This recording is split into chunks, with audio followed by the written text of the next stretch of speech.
ABC Actu. ABC Actu, c'est l'essentiel de l'information. ABC Actu, c'est la politique, l'économie, le social, la culture, la religion, la science, la technologie, le développement et les divers. ABC Actu, l'essentiel de l'information pour vous, FM Prêt.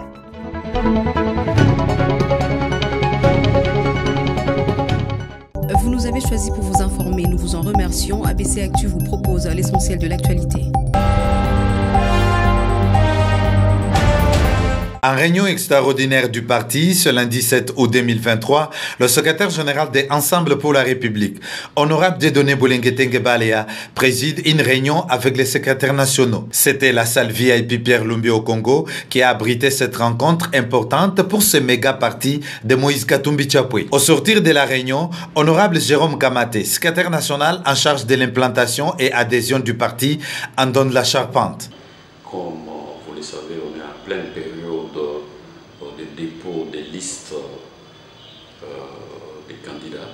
On a fini avec les candidats au niveau national. On a fait une petite évaluation de nos listes déposées sur toute l'étendue de la République. Et là, on a passé à la revue, on a fait les analyses sur nos listes des candidats au niveau de province, au niveau local aussi.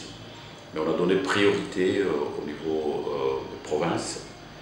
Le secrétaire général devait donner de nouvelles instructions par rapport aux listes, le nombre de listes qu'on va déposer, et surtout il a insisté sur l'exigence du président. Le président veut qu'il y ait suffisamment de femmes sur nos listes. Et je crois que là, les instructions sont parties chez tous les coordonnateurs, chez tous les amis qui sont en train de travailler les listes, pour voir comment mobiliser suffisamment de femmes, recruter suffisamment de femmes sur nos listes. Rappelons ici que le dépôt des candidatures à la députation nationale s'est effectué en bonne et due forme, et c'est là sur l'ensemble du territoire national, a surenchéri honorable Jérôme Kamaté.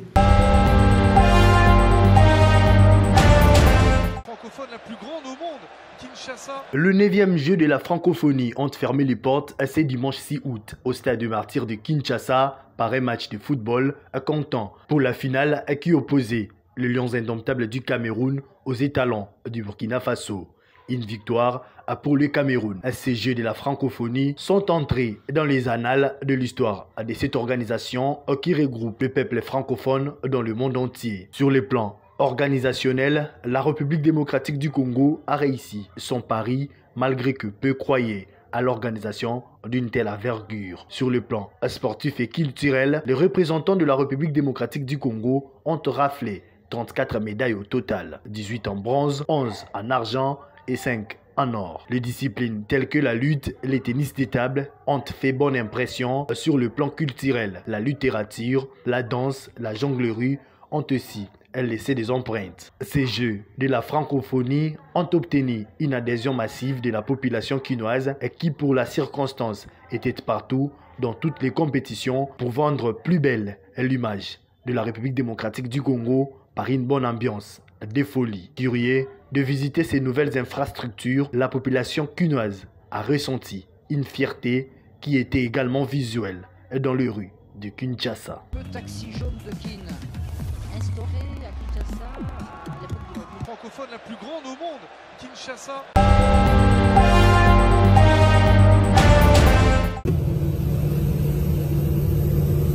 Invité à participer au sommet sur le bassin de l'Amazonie, le président Félix-Antoine Tshisekedi est arrivé mardi 8 août dans la matinée dans la ville brésilienne de Belém do Pará. Considéré comme la porte d'entrée de la forêt de l'Amazonie, le plus grand bassin forestier du monde, Belém accueille du 8 au 9 août le sommet de chefs d'État de 8 pays signataires du pacte de l'Amazonie, à savoir le Brésil, la Bolivie, la Colombie, l'Équateur, la Guyane, le Pérou, la Suriname et le Venezuela. Chef d'État du pays leader du bassin du Congo, Félix Tshisekedi va rejoindre les 2 autres pays leaders des plus grands bassins forestiers de la planète, à savoir le Brésil avec l'Amazonie et l'Indonésie avec Bornéo-Mékong. Rappelons qu'en novembre 2022, le Brésil, la RDC et l'Indonésie avaient signé en marge de la COP27 la Convention cadre des Nations Unies sur le climat, une alliance trilatérale pour la coopération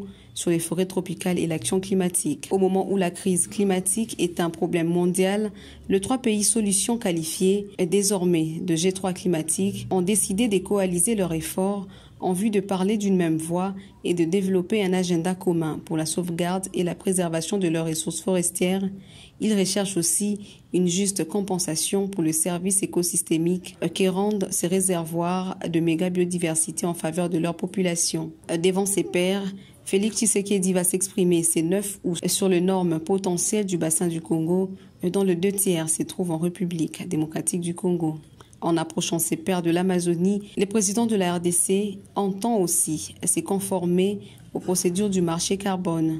De l'avis des experts, la RDC doit au préalable cartographier le gaz carbonique émis et séquestré par nos forêts, eaux, sols et tourbières afin d'établir notre propre bilan carbone, faire certifier ces bilans par des institutions internationales afin d'obtenir des biobonds CO2 ou crédits carbone à vendre auprès des pollueurs. La présence de Félix Tshisekedi au sommet de Belém permettra de saisir l'opportunité d'identifier des nouveaux partenariats et projets communs afin de mobiliser les investissements nécessaires pour mettre en œuvre des projets de conservation, de restauration et de gestion durable dans les bassins du Congo. Un camion citerne d'essence en provenance du Congo central s'est renversé ce mardi 8 août 2023 sur l'avenue Bypass au niveau de l'entrée rue Guinée, non loin du rond-point Gaba. D'après les témoins de l'événement, c'est en percutant un câble électrique que le citerne a explosé et le bilan provisoire fait état de 5 morts.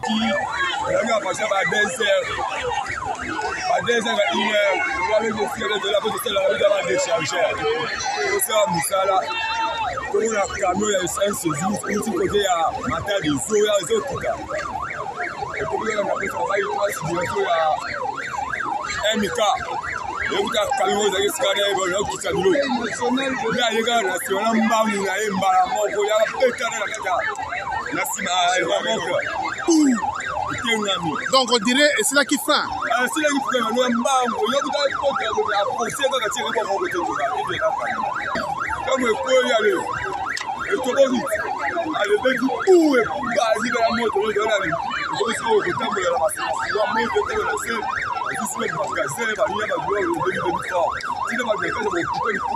Informé, le vice-gouverneur de la ville de Kinshasa, Gérard Moulumba, s'est rendu sur place pour s'enquérir de la situation. Nous ne sommes pas encore à l'étape de décision.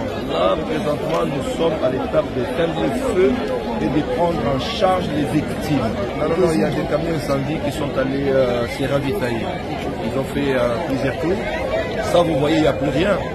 Ça a commencé depuis 2 heures du matin. Les camions ont fait plusieurs tours pour éteindre ces faits bec et ongle. Donc d'abord, de là, je profite directement de l'occasion pour féliciter notre police, la police congolaise, les commandants de district de Moamba, et de féliciter nos sapeurs-pompiers qui sont là depuis 2 heures du matin.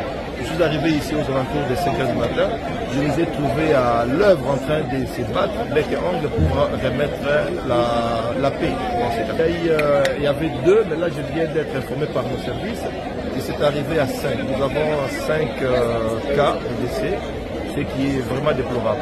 Véhicules brûlés, parcelles et autres biens, c'est aux environs des 10 heures du matin que les sapeurs-pompiers de l'hôtel de ville de Kinshasa sont arrivés pour maîtriser le feu.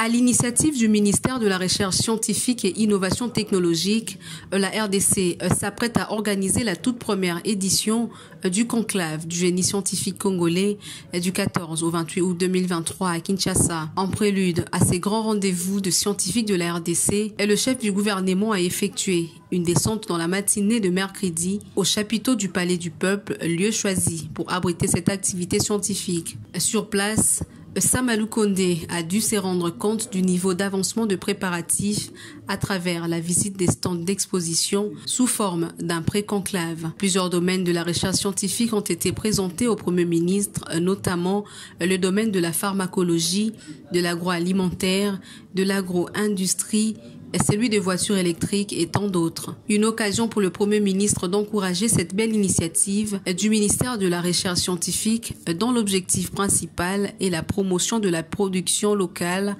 tel que le veut le chef de l'État Félix Antoine Tshisekedi. Les préparatifs justement de ce premier conclave du génie congolais où plusieurs produits seront présentés, notamment dans l'agroalimentaire, dans l'agro-industrie, mais aussi dans d'autres domaines, pharmaceutiques. Et aussi du numérique. Et ici, il faudrait comprendre que, surtout en ce qui concerne l'agro-industrie, tel que le prône son Excellence Monsieur le Président de la République, c'est de voir tous les jours une production locale. Ici, nous avons déjà des produits, mais qui ont besoin d'être encouragés en termes de production industrielle. Et donc, c'était très intéressant de visiter les différents stands, voir ce qui se fait, et pouvoir encourager en fait cette promotion scientifique. Et donc, je voudrais encourager ici le travail qui est fait par le ministère de la Recherche scientifique, qui est bien sûr en corrélation avec tous les autres domaines de la formation, que ce soit universitaire, professionnel, et même des corrélations avec les secteurs porteurs comme celui de l'agriculture. Et on va encourager d'abord à ce que nous puissions avoir de plus en plus de Congolais, que ce soit ici au niveau national, mais tout comme ceux qui sont à l'extérieur, qui sont aussi dans le domaine de la recherche, de venir présenter leurs produits et bien sûr au gouvernement congolais de voir dans la mesure du possible comment ils peuvent apporter en fait un financement à ces différents projets. L'objectif aussi c'est d'avoir une vitrine qui peut permettre à ce qu'il y ait des partenaires qui peuvent voir ce qui se fait ici en République démocratique du Congo et venir encourager des projets à partir du moment où ils seront prouvés économiquement rentables. On a vu d'autres projets qui, eux, sont purement vraiment dans la recherche, tels que cette fusée ou d'autres domaines porteurs tels que les voitures électriques ou hybrides que nous avons vus. Et donc, moi, je voudrais juste ici encourager. C'est donc intéressant de visiter les stands, voir ce qui s'est fait et pouvoir encourager cette promotion scientifique que nous avons. Et pour le chef du gouvernement, l'objectif aussi, c'est d'avoir une vitrine qui peut permettre à ce qu'il y ait de partenaires qui peuvent voir ce qui s'est fait en RDC et venir encourager les projets à partir du moment où ils seront prouvés économiquement rentables. Notons que le tout premier conclave du génie scientifique congolais portera sur le thème « La recherche scientifique et l'innovation technologique et le cerveau du développement d'une nation ». Il connaîtra la participation des génies scientifiques congolais issus de plusieurs domaines, une occasion pour eux de présenter leurs différents produits.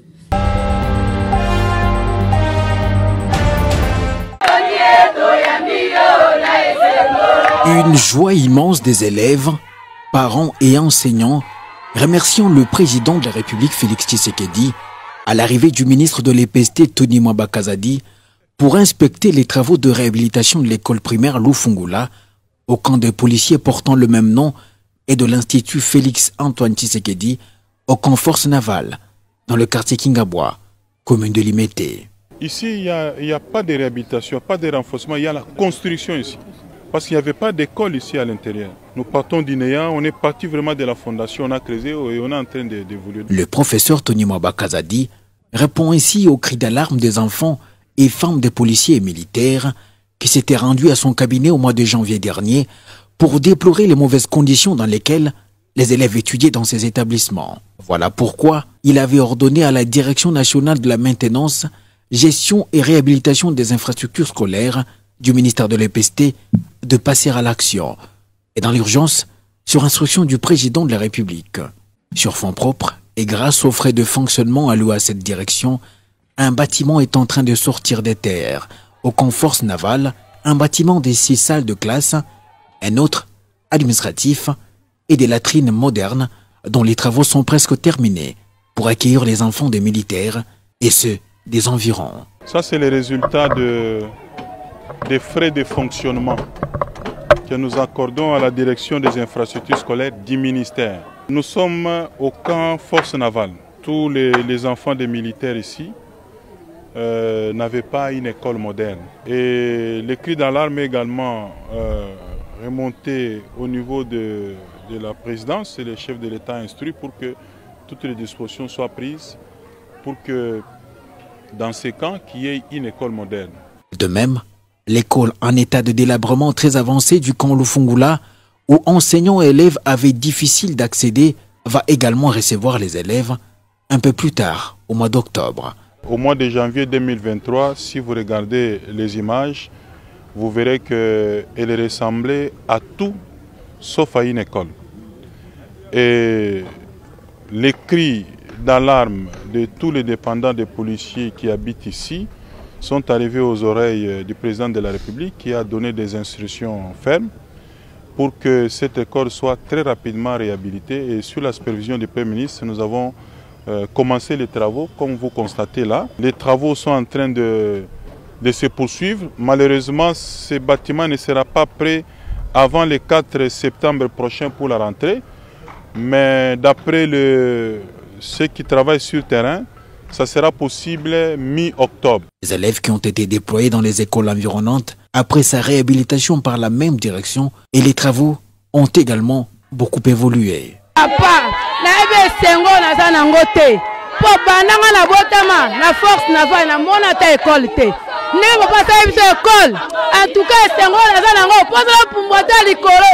En tout cas, papa nazali esengo ya makasi po bana na biso banyokwami bazokele kotanga mosika bana beye bazokufa mais leo tokomona ekole na kati ya ka force navale toza na esengo. Une réalisation qui s'ajoute à plusieurs autres dans le cadre de l'amélioration des conditions d'apprentissage des élèves prônée par le président de la République. En prévision de la session de septembre qui arrive à grands pas pour les parlementaires congolais, les deux présidents de la Chambre basse et haute se sont rencontrés le mercredi 9 août 2023. Au menu de leur échange, les préparatifs de la dernière session parlementaire de cette mandature, comme l'affirme Modeste Bahati. Je suis venu voir mon aîné, le président de l'Assemblée nationale, pour aborder les questions essentielles. Effectivement, nous avons fait une évaluation mi-parcours des vacances parlementaires, mais aussi préparer la dernière session de la mandature. Ce sera la dernière et donc nous devons passer en revue toutes les questions qui sont restées en suspens pour que nous puissions nous rattraper au cas où il y a des matières essentielles qui restent encore en souffrance. L'occasion étant propice, le speaker de la Chambre haute a également évoqué la question de l'Est du pays et les processus électoraux en cours. Nous avons aussi profité de l'occasion, bien sûr, pour rappeler que la situation de l'Est nous tient toujours à cœur. Et dans toutes les rencontres que nous avons, toutes les audiences que vous observez, et chez le président de l'Assemblée nationale, et chez le président du Sénat, cette question revient toujours parce que nous voulons avoir une paix durable pour que le peuple congolais se mette au travail, pour que finalement nous offrions les meilleures conditions de vie à nos populations. Et enfin, nous avons pensé qu'il fallait dire un mot sur le processus électoral, contrairement à ce que certaines personnes disaient ou pensaient. Vous voyez bien que le processus avance très bien. C'est l'occasion d'inviter tous ceux qui voudraient compétir de se mettre en ordre parce que les élections auront bel et bien lieu. Pour sa part, Christophe Mbosonko Diampouanga a précisé que l'Union sacrée se porte bien et ne se comportera pas comme le Front commun pour le Congo à son époque aux élections. D'abord, l'Union sacrée se porte bien, a-t-elle enseigne qu'à la sortie officielle, vous avez vu la marée humaine qui était au stade. C'est une preuve que l'Union sacrée se porte bien. Les structures de l'Union sacrée, vous avez 6 membres du présidium, vous avez la conférence des présidents et maintenant nous sommes en train de travailler pour mettre en place les secrétariats permanents de l'Union sacrée. Ça sera différent, surtout du point de vue efficacité. Au chapitre des Jeux de la francophonie, le président de la Chambre basse du Parlement, Christophe Mbosso, s'est dit satisfait de la tenue de cet événement en République démocratique du Congo et a félicité le chef de l'État Félix Tshisekedi et le public quinois. Réunis autour du secrétaire général du parti, Augustin Kabouya, les organes exécutifs de l'Union pour la démocratie et les progrès sociaux, à savoir la présidence du parti, les bureaux de la commission électorale permanente du parti, les bureaux du comité directeur de la Ligue des jeunes, les bureaux du comité directeur de la Ligue des femmes et autres, ont décidé à l'unanimité l'exclusion des 4 cadres du parti. Le mercredi 9 août 2023, dans la soirée, ils sont reprochés d'avoir organisé un congrès en violation des statuts et règlements d'ordre intérieur dans le but de remplacer le président du parti. Décision numéro 001 du 9 août 2023 portant exclusion de certains membres du parti pour des faits graves de violation des statuts et du règlement intérieur du parti, en l'occurrence avoir respectivement tenu en date du 11 juillet 2023, sans qualité et au nom de l'UDPS Tshisekedi, un pseudo-congrès du parti dans le but de remplacer le président du parti, la présidence du parti, le bureau de la commission électorale permanente du parti, vu l'urgence et la nécessité, décide. Article 1er. Sont exclus du parti les personnes dont les noms suivent. 1. Monsieur Mukuna Kabongo Hubert. 2. Monsieur Lokuli Lokokaki Joseph. 3. Monsieur Minga Misha Jean-Lucien. 4. Monsieur Bomba Ngila Augustin. Article 2. Les secrétaires nationaux ayant respectivement l'organisation et l'implantation du parti et la justice dans leurs attributions sont chargés, chacun en ce qui le concerne, de l'exécution de la présente décision qui entre en vigueur à la date de sa signature. Pour Augustin Kabouya, l'exclusion de ces 4 membres des rangs de l'UDPS est un signal fort et d'avertissement à tous ceux qui tenteront d'emboîter les pas. Estimant qu'à quelques mois des élections, le parti a besoin de l'unité et sérénité pour mieux réélire Félix Tshisekedi et lui accorder une majorité parlementaire confortable.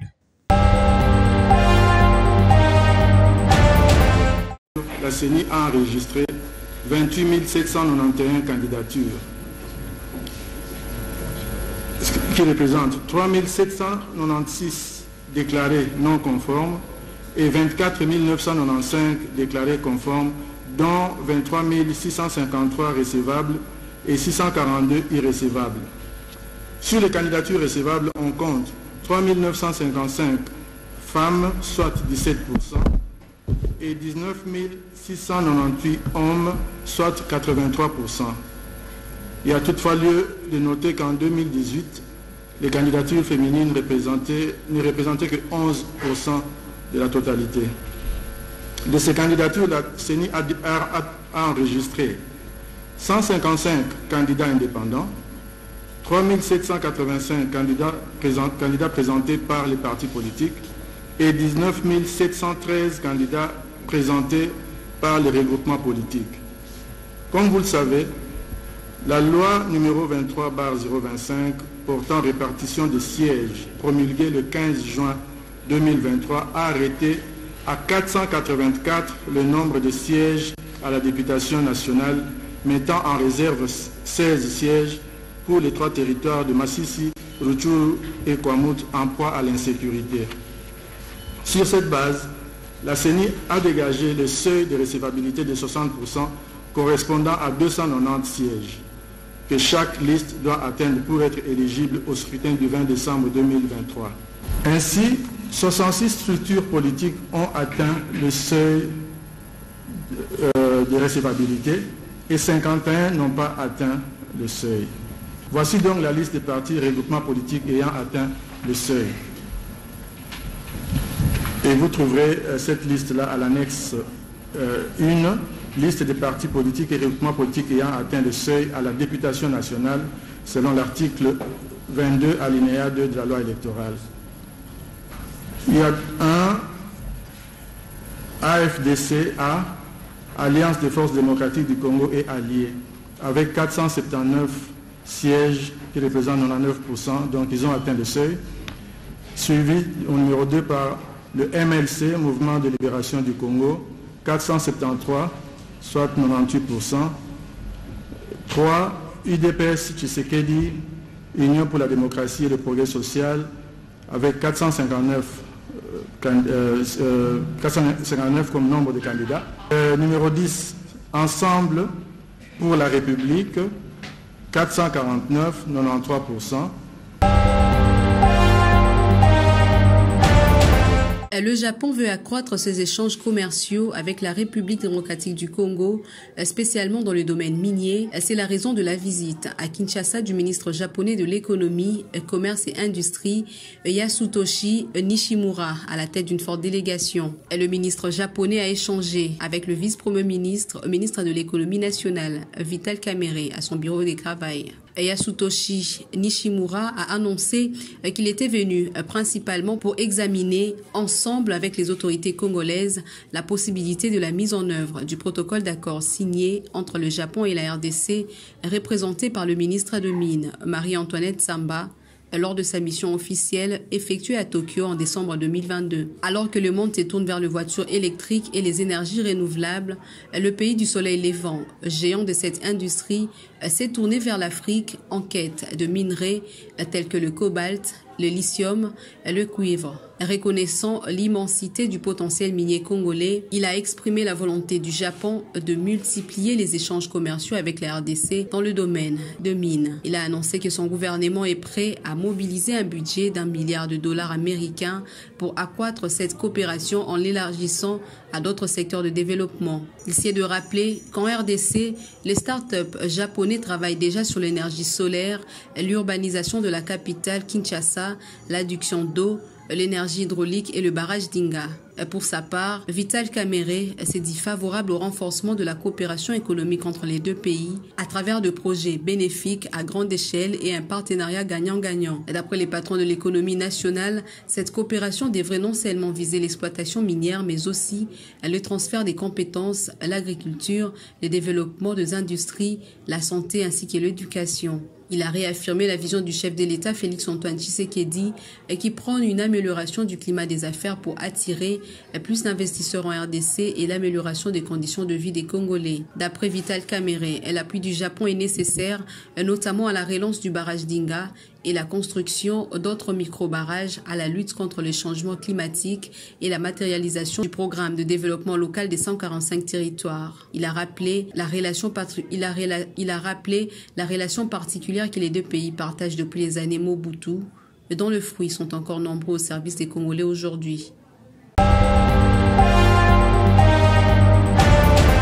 Le Premier ministre Jean-Michel Sama-Lukonde a reçu ce jeudi 10 août 2023 à la primature une délégation japonaise avec à sa tête Nishimura Yasutoshi, le ministre japonais de l'économie, du commerce et de l'industrie, accompagné de l'ambassadeur du Japon en RDC, M. Ninami Hiro. Cette délégation est venue rassurer le chef du gouvernement congolais de l'accompagnement de leur pays pour le développement du secteur minier et économique en RDC. Devant la presse, Nishimura Yasutoshi a expliqué que la République démocratique du Congo est très riche en ressources naturelles. Vous avez également une population de près de 100 millions d'habitants. Vous avez un fort potentiel de croissance. Et le Japon souhaite renforcer la coopération entre les deux pays. L'an dernier, nous avons accueilli Madame la ministre de Mines, Antoinette Samba, au Japon afin d'élargir notre champ de coopération dans les domaines miniers.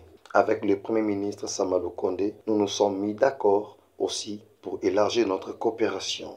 L'étape suivante serait d'envoyer une mission conjointe publique-privée japonaise dans votre pays dans moins d'1 an.